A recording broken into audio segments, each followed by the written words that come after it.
Nós estamos muito felizes pelo que Deus está fazendo conosco.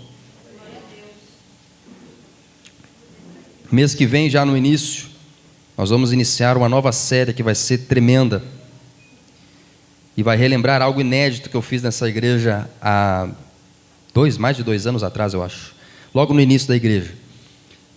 E para isso a gente vai começar a preparar isso hoje, finalizando os fundamentos da fé.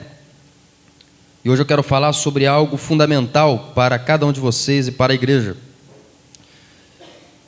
que é a pessoa, o Deus esquecido da igreja, que se chama Espírito Santo.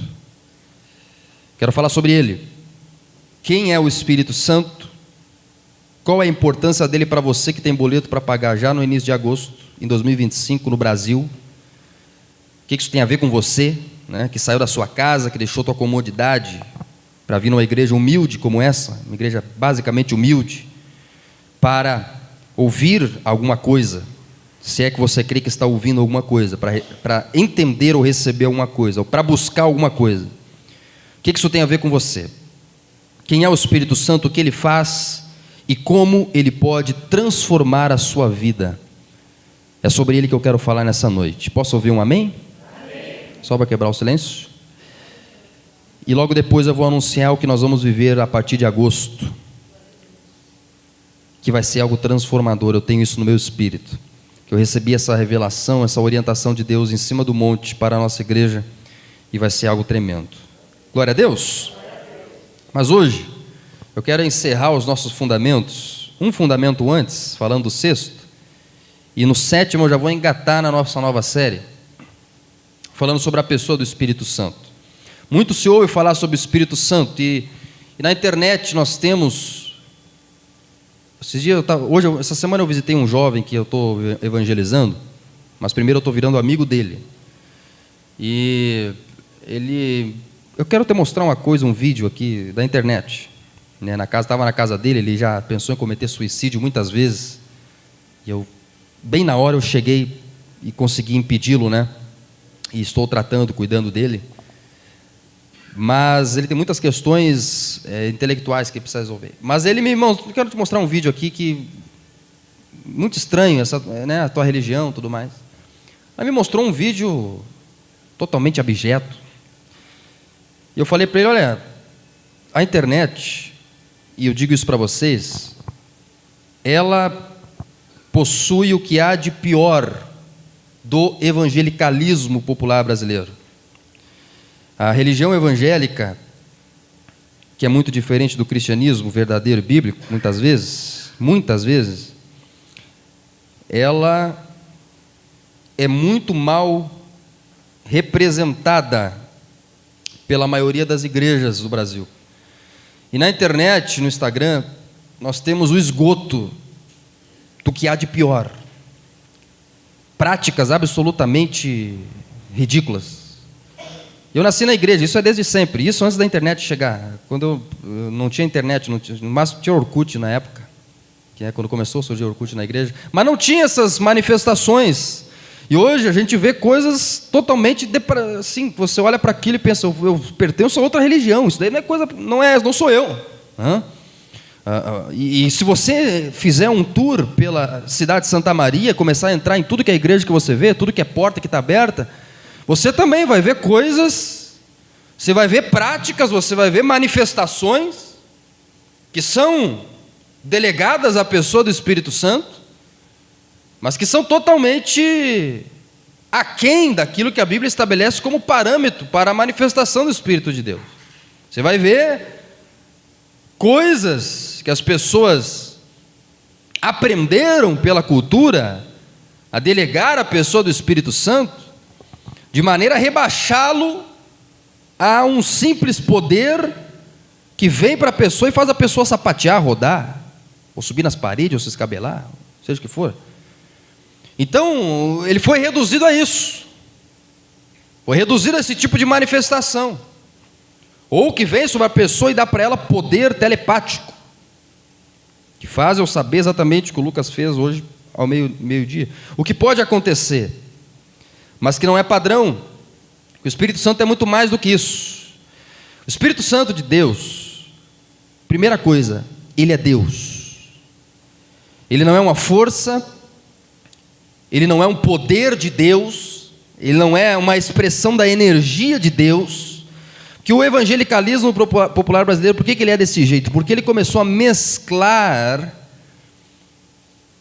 práticas da Umbanda e Quimbanda e religiões afro, principalmente nos lugares mais humildes do Brasil, com práticas de igreja.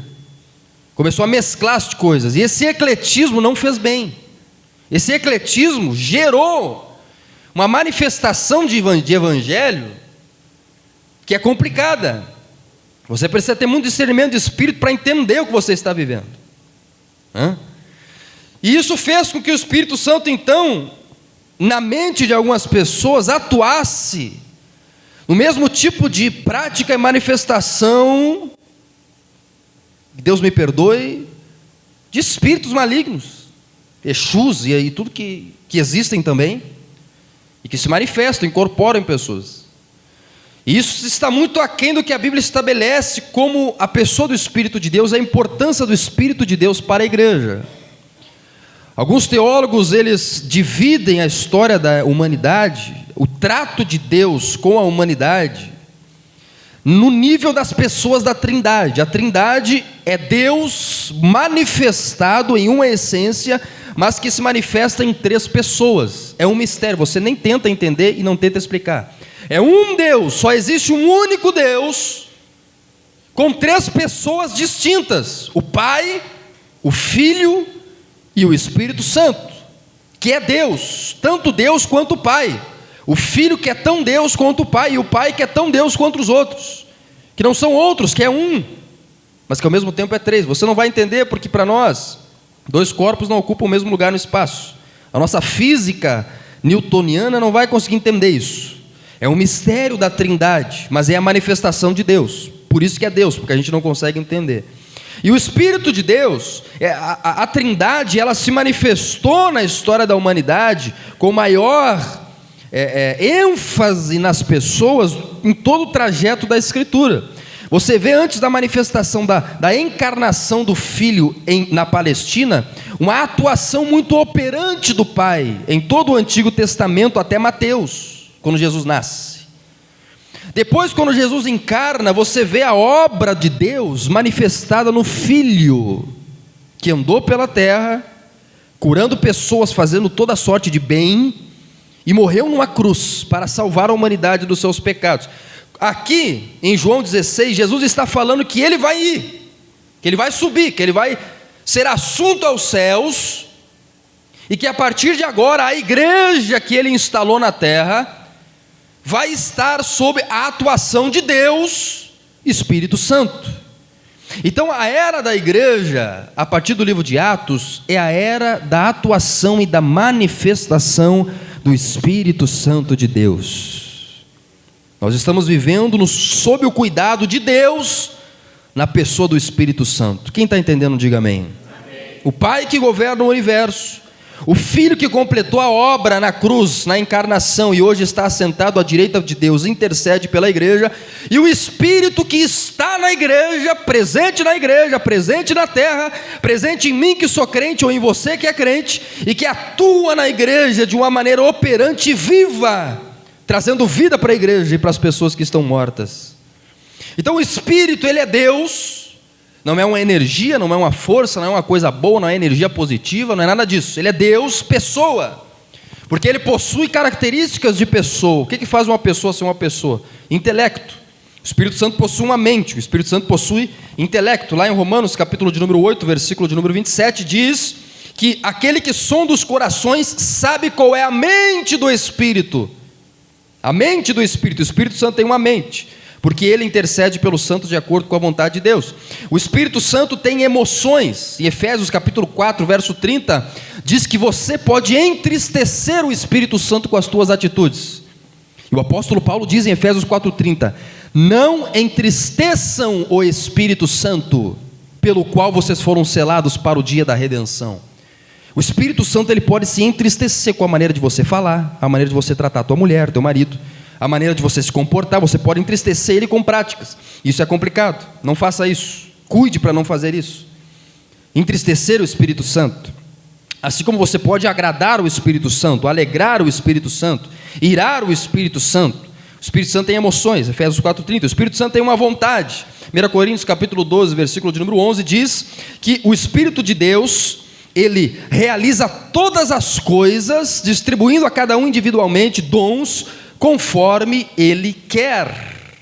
Então ele tem vontade para a tua vida. E ele te dá dons para cumprir essa vontade.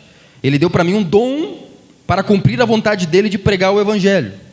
Ele deu para o irmão Cris o dom de trabalhar com a luz e deixar a igreja bonita. Diga glória a Deus. Ele deu para a irmã lá, Daiane, o dom de limpar a igreja. Ele deu para o irmão Vitor o dom de isso. Para cada um ele deu um dom diferente. O pastor Mandelei o dom, né, de pastorear, de pregar. Para os músicos o dom de tocar, de cantar. Então ele dá dons, distribui conforme ele quer, diz a palavra de Deus. Ele tem dons para você. Se você quiser receber dons, você pode buscar os dons do Espírito Santo. Agora, conceituado a pessoa do Espírito Santo, eu quero mostrar para vocês o que o Espírito Santo ele faz com os seres humanos. A primeira coisa que ele faz está no verso de número 8. O Espírito Santo, ele está no início da jornada da fé cristã, ele está no fim da jornada da fé cristã, e ele está durante a jornada operando e protegendo a igreja. Primeira coisa que ele faz no verso 8 diz assim, que quando o Espírito Santo vier, Jesus está falando, olha, eu vou subir aos céus e vou enviar o Espírito Santo. Quando ele vier, ele vai fazer esse ministério aqui, ó. O Espírito Santo, ele convence. Diga comigo, o Espírito Santo convence. Primeira coisa que ele faz, eu vou falar para você 3 coisas que o Espírito Santo faz. A primeira, para aqueles que estão anotando, número 1, o Espírito Santo convence. Convence do que, pastor? Do pecado. Primeira coisa que ele faz. Quem que ele convence? O incrédulo, o ímpio. Você que está aqui me ouvindo essa pregação, que não tem Jesus, que não é crente, ou que acha que é crente, mas não é, ou você que tem algum familiar que é crente, você que não é crente, perdão, você que tem um patrão que não é crente, você que tem um pai que não é cristão, você que tem a mãe que não é cristã, você que tem um marido que não é cristão, tem os filhos que não são cristãos, tem vizinhos que não são cristãos, pessoas que estão passando aqui na frente, os vizinhos ao redor, você que é ímpio, a primeira coisa que acontece para essa pessoa ou para você se tornar um cristão, ser salvo do inferno, ser salvo da perdição, ser salvo das garras de Satanás, ser salvo da obra que Satanás está fazendo na vida da tua família, talvez. A Bíblia diz, logo depois, a gente leu aqui, que no verso 11, que o Satanás é o príncipe deste mundo. Ele opera nesse mundo, ele tem essa autoridade para fazer a lambança que ele quer na vida das famílias. Ele opera tentando destruir as pessoas. Então ele opera destruindo a vida daquela pessoa nos vícios, afundando aquela pessoa no vício. Ele opera destruindo aquela família com traição, com divórcio, seja com o que for. Ele opera para matar uma pessoa através da depressão, das aflições. Ele opera de todas as formas para roubar a alegria, para roubar a felicidade, para roubar o prazer de viver, para roubar a saúde emocional, a saúde física, manifestando doenças muitas vezes. Ele opera nesse mundo trazendo tristeza, trazendo preocupação, perplexidade. E para quebrar essa obra e você se tornar um cristão, a primeira coisa que acontece é através do Espírito Santo, que através de uma pregação convence você do pecado. 3 coisas que ele convence, que ele opera. O Espírito Santo, diz a Bíblia aqui, que convence o ser humano do pecado. E aí depois o próprio Jesus explica do que ele está falando.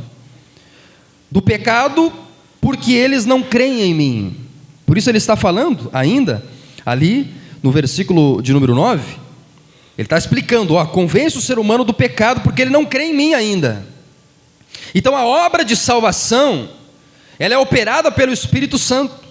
Para você que já é cristão, você só se tornou crente porque algum dia, em algum lugar, através de alguma pregação, de alguma pessoa, de algum acontecimento, o Espírito Santo convenceu você de que você era pecador e de que você precisava de um Salvador. O Espírito Santo entrou no seu coração e o Espírito Santo convenceu você. O Espírito Santo trabalhou no seu orgulho. Ele quebrou o seu orgulho, ele quebrou a sua soberba de achar que você poderia viver sem Deus. E ele convenceu você e as suas escamas caíram. Você abriu os olhos e disse: eu preciso de Deus, eu preciso de Jesus, eu preciso da igreja, eu preciso de um Salvador. Ele brilhou em você, ele convenceu você. Se algum dia, através das tuas orações, algum familiar teu entrar para a igreja e se converter, ele só vai fazer isso porque o Espírito de Deus vai tocar essa alma, quebrar esse coração. E não importa quem seja a pessoa, pode ser a pessoa muito mais abastada, bem de vida, ignorante, odeia pastor, odeia igreja, não importa. Se o Espírito Santo decide entrar no coração de uma pessoa, ele entra e faz morada. E ela se convence de que ela é uma pecadora. Tanto é impossível de acontecer que, se não for o Espírito Santo, tu pode colocar a pessoa sentada na cadeira mais cara de Santa Maria, mais acolchoada, pode trazê-lo com a melhor equipe de louvor, pode ter uma orquestra aqui, pode ter a melhor iluminação, pode ser o melhor parafernália que você quiser. Eu posso me escabelar aqui, tirar meu paletó, fazer o que eu quero. A gente pode colocar a luz, pode tentar fazer de tudo. Se o Espírito Santo não entrar no coração, a pessoa não se converte de verdade. Diga amém? Não se converte. Pode fazer o que quiser. Não adianta forçar uma coisa que você não tem poder para fazer, que eu não tenho poder para fazer, que é entrar no coração de uma pessoa e converter essa alma. Todavia, pode não ter nada disso que eu falei para vocês, mas se Deus decidir atender uma oração de 1 minuto que você faz por uma pessoa, essa pessoa se converte, as escamas dos seus olhos caem. E pode ser debaixo de uma árvore, pode ser num salão de trabalho, pode ser onde for. Essa pessoa se rende e se prostra diante de Jesus Cristo. Quem está entendendo, diga amém. Porque ele convence as pessoas do pecado. Aonde ele estiver, aonde a pessoa estiver, ele convence. Ele desperta a consciência dessa pessoa acerca do pecado. Ou seja, ele traz a convicção de que essa pessoa precisa de Deus. Ele traz a convicção que vem antes da conversão, de que essa pessoa está caminhando na sua vida por um caminho que não é bom. E a pessoa então cai os seus olhos, ela de uma hora para outra, ela abre a sua mente. E ela entende: eu preciso de Deus. Diga glória a Deus. Do pecado. Segunda coisa que o Espírito Santo convence, da justiça, diz o próprio Jesus ali. Que justiça que ele está falando? A justiça que ele fez na cruz. Convence que essa pessoa precisa ser justificada. A justificação que vem através da cruz.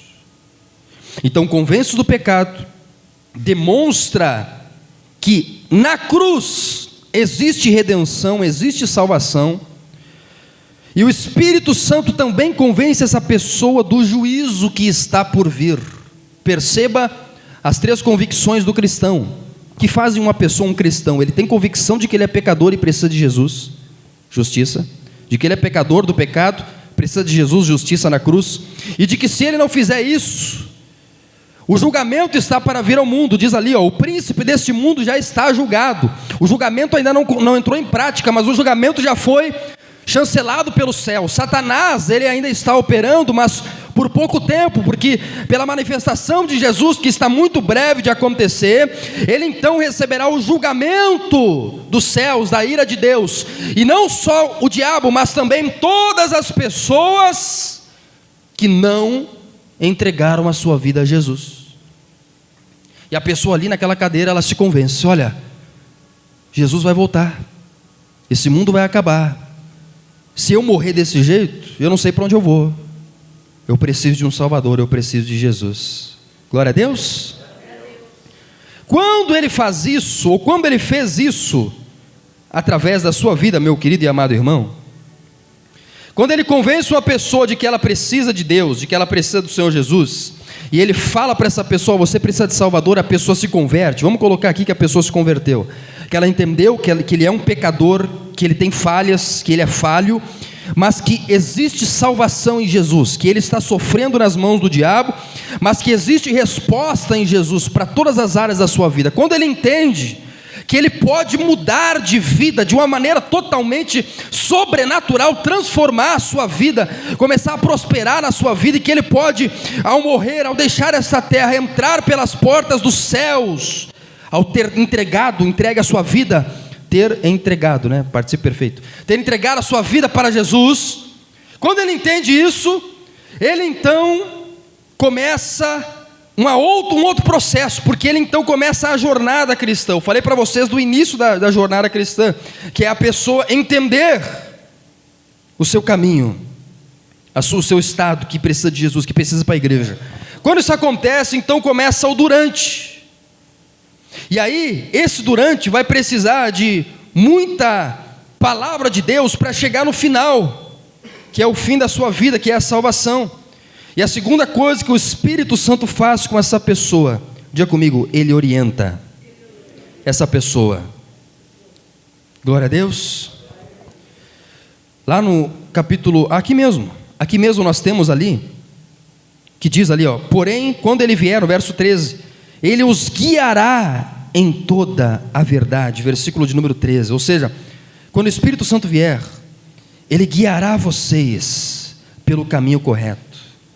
Ele não só convence o mundo do pecado, mas ele também pode guiar essa pessoa, orientar essa pessoa na sua vida.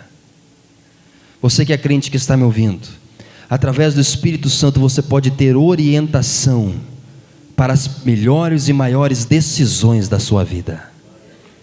Porque nós, queridos e amados irmãos do bairro Tararé, nós precisamos de um conselheiro.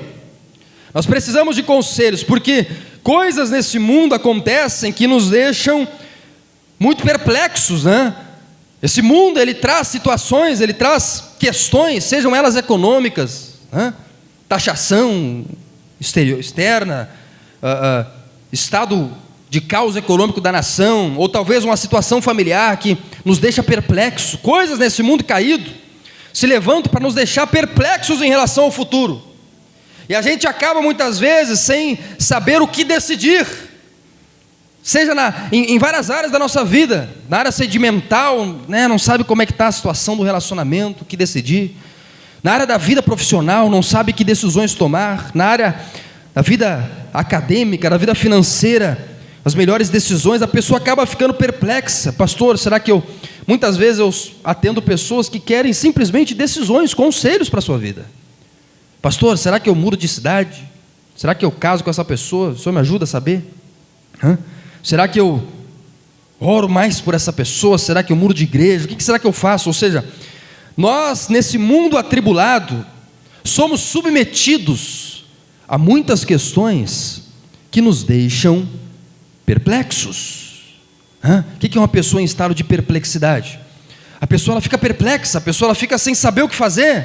Acontece uma coisa na sua vida, algum acontecimento, talvez você esteja vivendo isso nesse ano de 2025, em que situações fazem com que você fique desorientado, um estado de desorientação.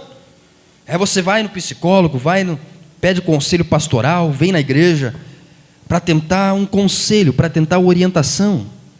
É por isso que essas igrejas que têm o culto firmado em revelações, elas bombam de gente incrédula, porque a pessoa ela não quer assumir compromisso, mas ela quer uma revelação do futuro. É a mesma coisa, em vez de ir na cartomante, ela vai procurar o Sale lá para poder saber se... Ele não quer compromisso com a igreja, não quer nada, mas ele quer ir ali e quer que revele o futuro dele. Todo mundo quer ter essa bola de cristal para saber. Eu gostaria de saber também, né?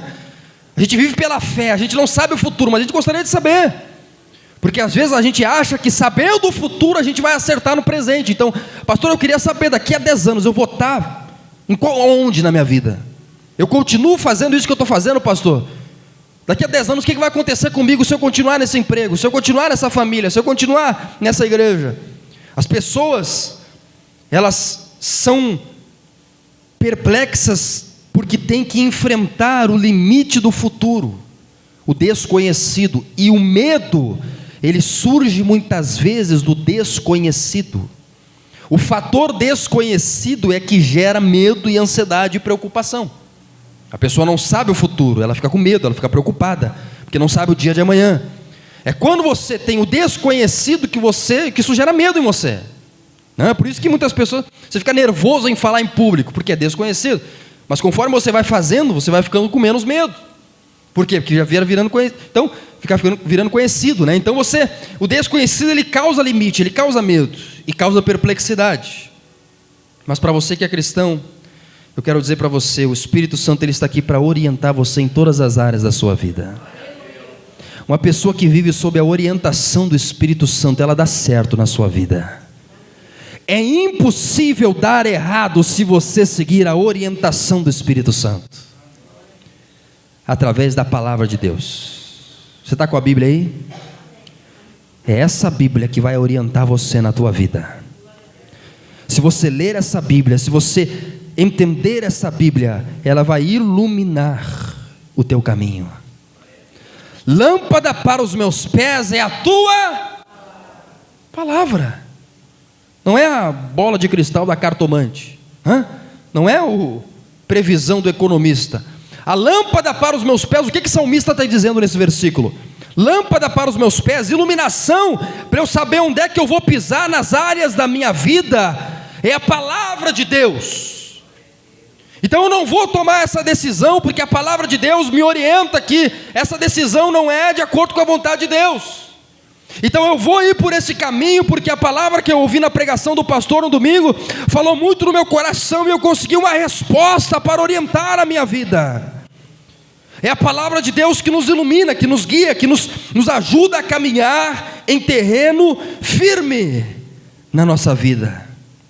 O Espírito Santo, queridos, ele nos orienta a vivermos a vontade de Deus. Ele nos ensina, ele nos revela a nossa mente. A gente lê a Bíblia, antes de crente a gente não entende nada. Depois de crente, você, com a orientação do Espírito Santo, começa a entender a cada dia mais a palavra de Deus. Ele orienta você a respeito da tua vida pessoal, a respeito das tuas decisões. Como pastor? Através das pregações, através do conselho do pastor, do conselho do irmão, do conselho da igreja.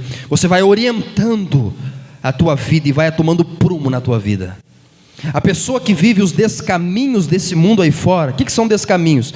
Ela vai entrando por descaminhos variados, porque o mundo é caído, vai tomando decisões de acordo com o conselho do mundo, com o movimento da cultura mundana.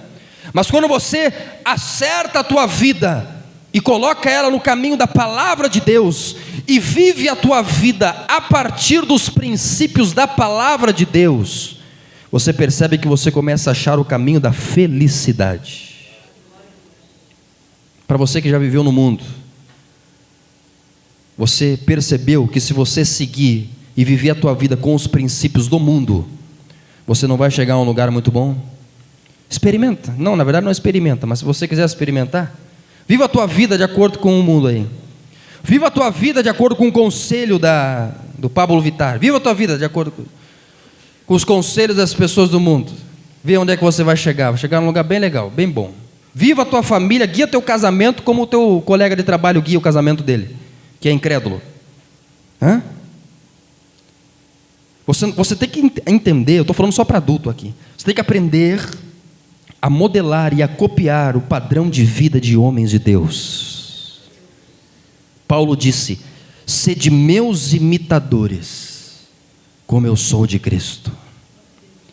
Viva a tua vida a partir dos princípios da palavra, e as coisas começam a prosperar na tua vida. Eu não estou falando só de céu, não, estou falando de coisas físicas. Viva a tua vida financeira de acordo com os princípios da palavra, você vai ver que você vai prosperar, financeiramente falando. Então, A palavra tem princípios orientados pelo Espírito Santo, e é Ele que nos guia. 1 Coríntios capítulo 2, versículo de número 12, eu quero ler com vocês, para a gente encerrar esse segundo ponto do meu sermão. 1 Coríntios capítulo 2, versículo de número 12, por gentileza.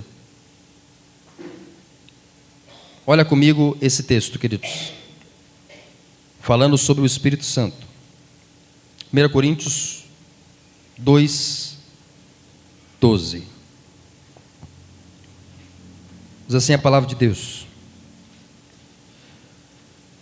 Está falando dos crentes. E nós não temos recebido o espírito do mundo. Perceba que aqui tem dois tipos de espírito. Quem não é crente tem o espírito do mundo. É o que eu estava falando aqui. Os incrédulos, os ímpios, eles vivem de acordo com o espírito do mundo. Espírito com E minúsculo aqui. O espírito desse mundo, a cultura desse mundo, os princípios desse mundo. Eles têm o espírito do mundo. Mas nós, a igreja, não temos o espírito do mundo, e sim o espírito que vem de Deus. Quando você se converte, você troca o espírito da tua mente, da tua alma, do teu coração, e começa a habitar dentro de você, cristão, o espírito que vem de Deus. Quando você levanta das águas do batismo, você se batiza nas águas, demonstrando para todo mundo que você é cristão. A partir dali, que nem Jesus, quando se levantou, o Espírito veio como pomba sobre ele, simbolizando isso. Você levanta nas águas do batismo, e a partir de agora o Espírito de Deus entra dentro de você.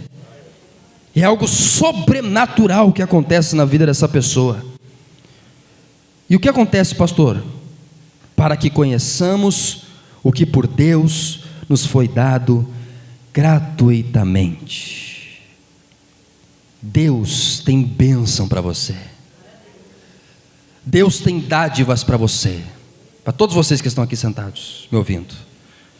Deus reservou bênçãos nessa terra, que se você se negar a viver, você não sabe do que você está abrindo mão. Mas existe para cada um de nós um reservatório de bênçãos que Deus separou individualmente para que nós pudéssemos viver na nossa família, na nossa vida, na nossa casa. Bênçãos gratuitas que você pode viver, que você pode acessar nos céus, para o seu trabalho, para a sua vida financeira, para o seu coração. Efésios diz, as bênçãos que estão reservadas para nós, lá nas mais altas alturas. E para que você tome posse dessas bênçãos, conheça essas bênçãos e receba essas bênçãos, é através da orientação do Espírito Santo de Deus. Glória a Deus. Então diga, o Espírito convence, o Espírito orienta. Agora eu quero falar ainda em João 16, se pudermos voltar ali, aliás, João 14, João capítulo de número 14, sobre a terceira coisa que o Espírito Santo faz, partindo para o final aqui da pregação de Deus, da parte de Deus para você nessa noite. Terceira coisa que o Espírito Santo faz para a igreja. Olha como a importância do Deus Espírito Santo. João 14, versículo de número 16. João capítulo 14, versículo de número 16. Jesus falando ainda. Na minha Bíblia tem um título aqui, ó. Jesus promete o Espírito Santo. João 14, 16. Eu pedirei ao Pai, e Ele lhes dará outro Consolador. Diga comigo, Consolador. Ou Auxiliador nas versões mais antigas. Na tua Bíblia, Consolador, com C maiúsculo em algumas versões, né? Está falando do Espírito Santo. Ele vai pedir a Deus que dê para a igreja o Consolador, a fim de que esteja com vocês para sempre. É o Espírito da verdade, que o mundo não pode receber. O incrédulo não tem a bênção do Espírito Santo, porque não o vê, nem o conhece. Mas vocês, a igreja, vocês o conhecem, porque Ele habita com vocês e estará em vocês. Aleluia! Diga consolador. A palavra aqui para consolador, a palavra no idioma original é uma palavra maravilhosa. Eu procurei, olhando o texto original, a palavra para consolador aqui, procurei o comentário dos dicionários, dos especialistas no idioma grego do Novo Testamento, porque essa palavra é bem famosa, é a palavra parácletos. Parácletos é a palavra para consolador aqui na Bíblia.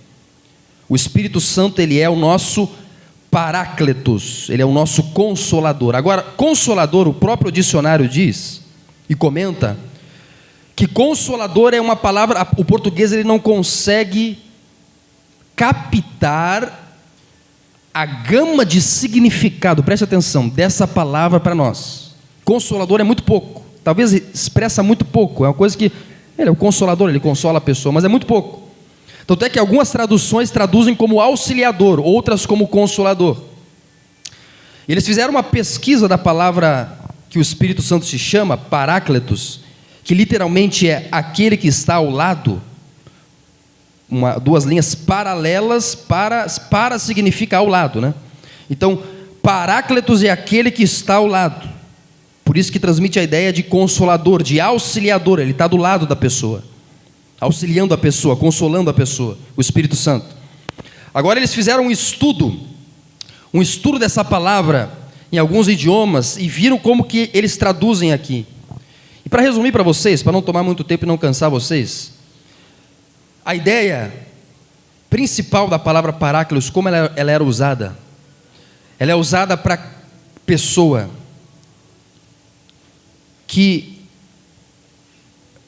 andando em um caminho, andando em uma estrada, em alguns idiomas africanos ela é usada nesse sentido também, encontra uma pessoa caída e ajuda essa pessoa a levantar e carrega essa pessoa pelo resto do caminho. A palavra parácletos, ela também era usada para as mães que ajudam os filhos, que protegem os filhos, que guardam os filhos. Você teve uma mãe presente na tua vida? Tudo que a tua mãe fez por você desde que você nasceu, amamentou você, cuidou de você, trocou você, ou para você que foi criado por algum outro cuidador, avó, pai, tia, seja o que for, a gente tem muitas pessoas aqui, né? Cada um tem uma vivência, que foi uma mãe na tua vida. Esse afeto que toda mãe tem pelo filho, é 1%, mas significa, representa o cuidado e o afeto que o Espírito Santo tem por você. Quem está entendendo essa revelação? Ele é o nosso consolador, é o nosso parácletos. Em resumo, o Espírito Santo convence, o Espírito Santo orienta, o Espírito Santo conforta. Tudo que nós precisamos, queridos e amados irmãos, nessa vida, nós temos no Espírito Santo. Convencimento do pecado para se converter, orientação na nossa vida para sabermos como viver e para chegarmos ao final da nossa jornada. E durante a jornada cristã, a gente pode enfrentar fraquezas, a gente pode enfrentar quedas, a gente cai muitas vezes, a gente pode enfrentar quedas no pecado ou quedas devido a problemas que vão surgindo, a gente enfrenta luto, a gente enfrenta perdas, a gente enfrenta problemas durante a jornada cristã. Não é fácil chegar ao fim da vida crente muitas vezes, chegar aos céus, a gente enfrenta muitos problemas e obstáculos durante a jornada. Permanecer na igreja não é fácil, permanecer fiel muitas vezes não é fácil, devido a esse mundo caído.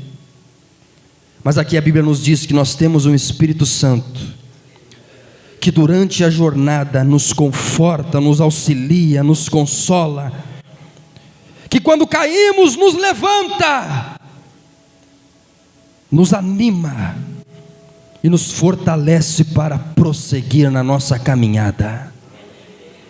Quem aí precisa do Espírito Santo? Nessa vida nós precisamos de conforto, nós precisamos do Espírito Santo. Nós precisamos de conforto quando aqui Jesus está falando numa época em que ele estava próximo da cruz, próximo de derramar gotas de sangue, de chorar no Getsemane. Nós precisamos nessa vida de conforto quando o choro vem, quando a perda vem, quando o luto vem. Nós precisamos de conforto, e o Espírito Santo está aqui para nos confortar. Jesus está numa situação aqui nesse contexto todo, no cenáculo em que ele está dando esse sermão, em que todos os seus amigos iriam abandonar ele por causa da crucifixão. E é nesse momento que ele fala do Consolador, do Espírito que conforta, porque nós precisamos de conforto quando nos sentimos sozinhos, na solidão, quando todos nos abandonam, amigos, familiares. O Espírito Santo está ali e não nos abandona. Nós precisamos de conforto quando todos se viram contra nós. Aqui Jesus logo mais seria traído pelo melhor amigo Judas, seria abandonado pelo melhor amigo Pedro, mas ele permaneceu fiel até a cruz e cumpriu a sua obra, porque ele tinha a presença do Espírito Santo. Caso você não esteja entendendo, eu não sei o que você pode viver nessa vida: abandono, solidão, tristeza, aflição. Mas se você for crente, se você tiver o Espírito Santo dentro de você, você já tem tudo que você precisa para cumprir e realizar teus sonhos, cumprir os teus propósitos nesta terra. O Espírito que conforta pode confortar o teu coração nos piores momentos. O Espírito Santo esteve com Jesus quando a morte esteve perto dele, fortalecendo ele, levantando ele, trazendo bênção para ele, erguendo a mão quando ele estava perplexo devido à cruz. O Espírito Santo para muitos de vocês hoje que talvez caíram devido ao pecado, que caíram ao redor do caminho, queridos e amados irmãos, ou quando você cair, se você cair, eu quero te dizer, você não nasceu para ficar prostrado, para ficar caído. O Espírito Santo, através de alguém, através de um ministério, talvez dessa igreja, através talvez dessa pessoa que está ao seu lado, ele estende a mão e ajuda você a se levantar. Ele estende a mão e oferece apoio, e oferece abrigo, e oferece família, e oferece conforto, através de uma palavra, através de uma pregação, através de um conselho, através de um abraço, através de uma família que você recebe, de um amigo, de uma amizade verdadeira. Você recebe o conforto do Espírito Santo, porque ele é um Espírito que não só converte você, orienta você, mas está ao seu lado para te confortar, te auxiliar e te consolar nos piores momentos desta vida. Você quer viver isso? Nós passamos por momentos ruins, nós passamos por momentos tenebrosos nesse mundo. A vida só é mar de rosa para pessoas ingênuas, ou para pessoas muito passivas. Se você quiser causar diferença nessa vida, na vida de alguém, ou seja, se você quiser casar, estabelecer uma família, se você quiser abrir um negócio ou trabalhar, construir uma casa, se você quiser se movimentar nessa vida, você vai enfrentar obstáculos. Só corredor enfrenta obstáculos. Quem está parado, quem está inerte não enfrenta nada, é água parada, vira mofo. Agora, se você decide se movimentar nessa vida, você vai enfrentar obstáculos, você vai enfrentar perdas, você vai enfrentar traições. Se você quer estabelecer amizades, pessoas vão magoar você. Estabelecer relacionamentos é se expor à possibilidade de ser magoado. É ou não é verdade? Estabelecer relações, se relacionar com pessoas, é se expor à possibilidade de você ser ferido, porque pessoas ferem com palavras ou atitudes. Ser cristão, se eu estava falando para um amigo, não é fácil, não é para qualquer um, não é para qualquer pessoa. Ser cristão é difícil. Na verdade, eu posso até dizer que é humanamente impossível, porque a fé, diz a Bíblia, é um dom de Deus. Ser crente meia boca, crente Raimundo, um pé na igreja, outro no mundo, é qualquer um, é qualquer Zé, com a vida toda desajeitada, isso aí não tem problema. Agora, ser crente de verdade, crente fiel, é impossível aos olhos humanos. Por quê? Porque você está sendo cristão numa jornada que vai gerar frutos para as próximas gerações da tua família. Você está numa caminhada que, se você não desistir, talvez os teus netos, você teria um neto perdido na bebida, perdido no mundo, e por causa da tua fidelidade, talvez será um pastor nesta nação. É por isso que Satanás e o inferno faz dos céus o mundo, para tentar barrar a tua jornada e destruir a tua caminhada com Deus, porque ele sabe que se você permanecer fiel, você vai restaurar a tua casa, e ele vai perder o controle da tua família. É por isso que ele se levanta para tentar te destruir, porque ele sabe disso. E é por isso que não é fácil permanecer, porque existem pessoas em jogo. Não pense você que você vindo nesse lugar é só vir por vir. Você vindo aqui tem nome, tem família em jogo aqui, tem vidas em jogo, tem casamento em jogo. É por isso que aqui não tem muita é uma igreja que muitas pessoas não ficam porque elas querem oba-oba, e aqui não é lugar de oba-oba, porque aqui tem famílias em jogo, tem pessoas em jogo aqui, tem filhos em jogo, tem um bairro que daqui a 10 anos pode ser um dos bairros mais santos e puros dessa cidade.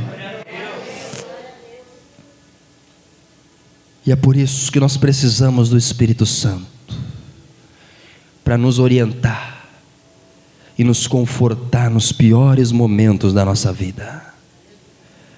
É por isso que nós precisamos do Espírito Santo, porque viver, que nem dizia o poeta, se viver fosse bom, a gente não nascia chorando. Viver não é fácil, viver é se expor, a vida é se expor a obstáculos. Mas e se eu disser para você que você não precisa e não deve andar nessa vida desorientado, sozinho e sem a presença de Deus no teu coração? Você não precisa. Hoje nesse lugar, o Espírito Santo me envia como um profeta na tua vida, para abrir as portas dos céus para você, e dizer para você: se você quer entrar, basta você entregar teu coração para Jesus nessa noite, de verdade, e você pode entrar pela janela dos céus e mudar a tua história e a história da tua casa, da tua família nessa noite. Quem quer receber isso, então glória a Deus. Pastor, eu já sou cristão. Reativa a tua comunhão com o Espírito Santo. Ele quer confortar você.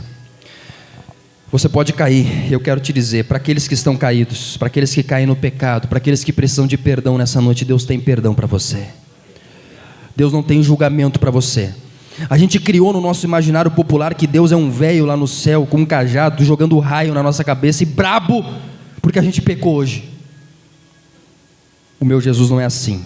O meu Jesus disse em Mateus capítulo 11, verso 29, que Ele é manso e humilde de coração. O meu Jesus disse em Mateus capítulo 11, para todos os pecadores sobrecarregados, que estão caídos, que estão aflitos, que estão perdidos no pecado, que talvez pecaram hoje, estão tristes, estão se sentindo culpados, Ele disse: ei, venham a mim, porque eu estou com os braços abertos para receber vocês. Porque Deus, Ele não se irou tanto com o mundo que enviou Jesus para julgar o mundo que os crentes religiosos aí expulsam para fora das igrejas. A Bíblia diz que Deus amou.